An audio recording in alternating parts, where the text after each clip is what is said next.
Hey guys, today I'm going to be showing you how to make a full wig using a lace closure. So what you're going to need is a mannequin head, thread, a wig cap of your choice, clamp clips, scissors, T-pins, a curved needle, a mannequin head stand, and of course your hair. So what I'm going to do first is take my 4x4 lace closure and I'm going to center it in the middle of my wig cap since I'm making a middle part wig. And I'm going to use my T-pins to hold down each side so my closure does not move while I'm stitching. So now taking a threaded curved needle, I'm going to stitch down the beginning of my closure to hold it down in place.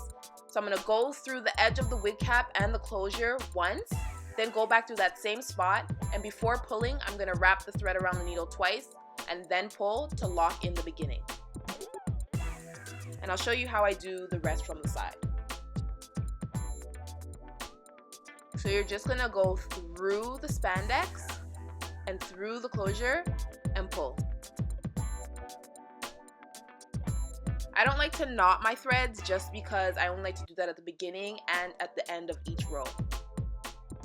So all you're doing, guys, is going through the spandex and through the closure and you're pulling. And just continue doing that.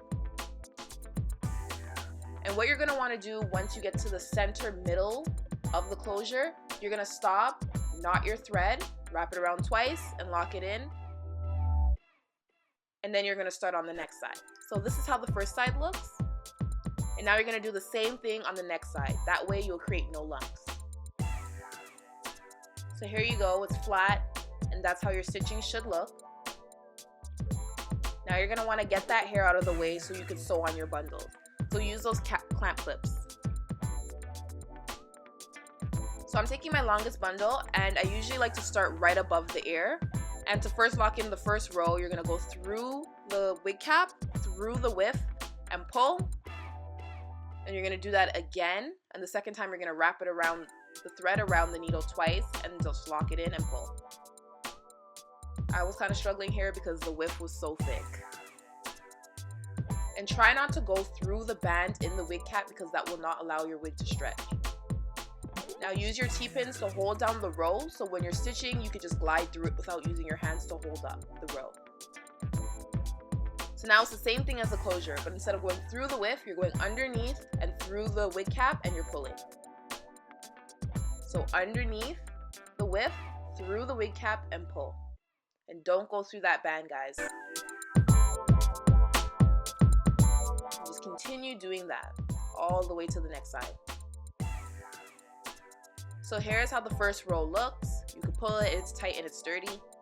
Now I'm going to show you the fold over method. That way you don't have to cut any of your widths and you will reduce the shedding that you get.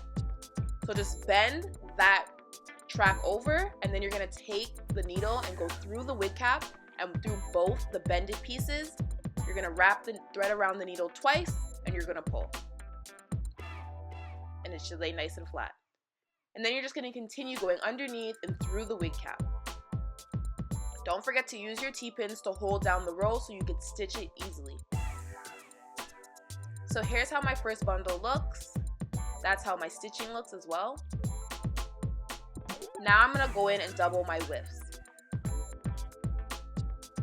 So I'm taking a doubled width, and you're going to put that on your wig cap, and you're just going to take your needle just to start it. Remember, you're going to knot it, so you're going to go through the wig cap, through both the widths, wrap that thread around the needle twice, and pull to lock it in. And then just continue stitching it down. I'm going to show you a trick on how to single the edges so that way your hair lays flat when it's on your head. So you're going to split those two pieces apart, and you're only going to stitch down the track that's laying on the wig cap. So that way when your wig is on, it's not lumpy at the sides of your head. And you're just going to continue going underneath and through the wig cap. Now once you're at the end, do the fold over method and continue stitching the same way. So underneath and through the wig cap. And once you get to the pieces that you split, I'll show you what you do from there.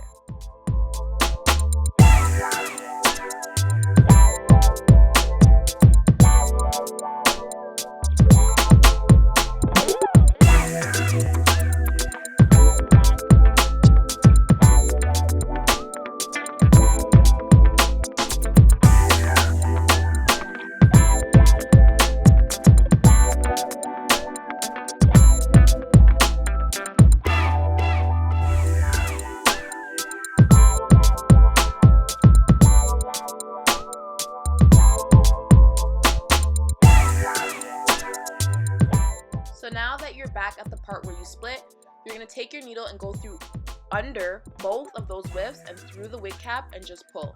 That way you're going back to doubled wefts. So this will allow your wig to lay flat on the sides and it won't be bulky if you're choosing to double your wefts. I only single my wefts at the top and at the bottom, and I double it through the middle because to single it through the whole wig, it would just take way too long. So just continue stitching the same way.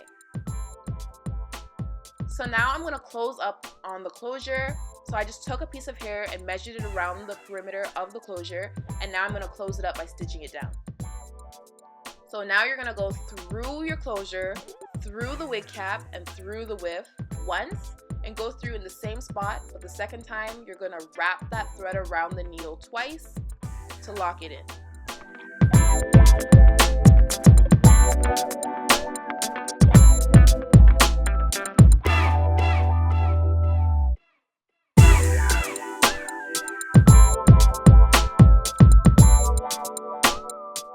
So from there, you're just going to go underneath the weft, through the wig cap, and underneath the closure, and just pull.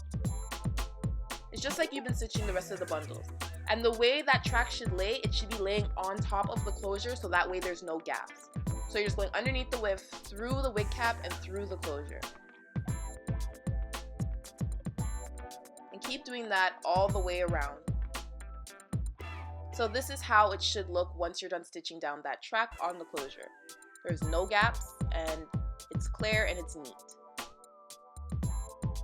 So now I'm going to go and fill in this gap with my bundles. So this is how your wig should look after you're done sewing down everything.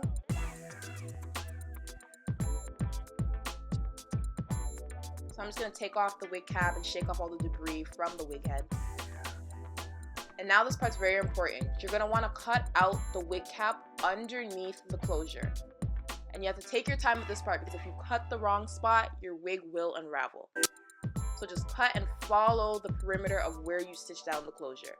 Don't cut too close to the thread. So that's how your wig cap should look after. So that way you can see your scalp when you put it on your head. Now I'm just going to go off and style it. So I just went ahead and wet it and played with it a little bit to make the hair flow. And this is how the hair looks after, guys.